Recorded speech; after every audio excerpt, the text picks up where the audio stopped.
thought if I just find the right app, the right system, the right hack, then it'll put me on track of my to-dos, my calendar, my many projects, routines, and hacks, and everything will be good again. Yes? I used to think that way too. Always chasing the next big tool, the next big trend. But here's what I learned. Personal organization isn't about the tool. It's about the habits behind it. And those habits can be run on the simplest, most rudimentary setup. Naturally, what's new is interesting, and we have fear of missing out. Plus, developers are always designing the next big tool the town's going to be talking about. Don't get me wrong, new tools can be exciting and useful, but often chasing shiny things is a way to avoid the real work of staying organized.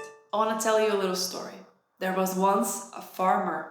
Every dry season, the farmer worried about water. His neighbors told him, "Dig a well. The ground here has always given fresh water." But the farmer thought wells were too plain, too old-fashioned. Instead, he traveled far and wide chasing fountains, pumps, and magical devices that promised endless water.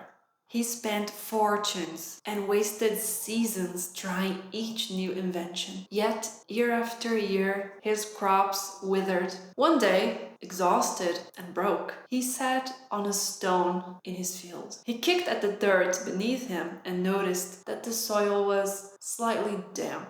He got curious and started digging. After a few hours, water bubbled up. The well has been waiting for him all along, right beneath his feet.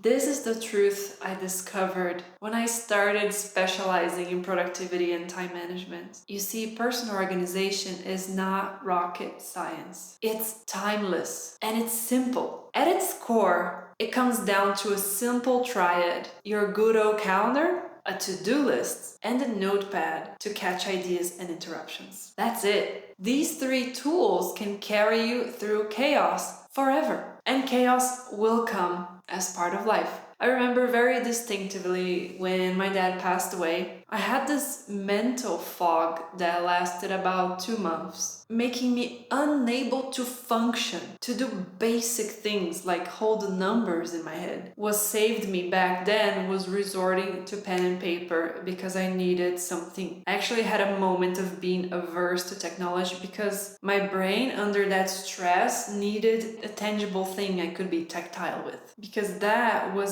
manageable in my very emotionally limited phase. It was simple, it was clear. In your case, maybe it'll be digital, and that's fine. Remember, you can actually do it with very rudimentary tools. Physical, digital, a hybrid of them, it doesn't matter. There's no excuse not to organize yourself because you haven't found a tool that stuck with you. It's not a one tool thing, it's a system. The secret is in the upkeep, the cyclic plannings that review and revise your system. That has a rhythm, a frequency, weekly, monthly, quarterly, and it works like the oil in the engine, keeping things moving smoothly. One thing to watch out for: some of these to-do list managers out there, they are really powerful when it comes to, well, organizing, like color coding, tagging, sectioning, categories,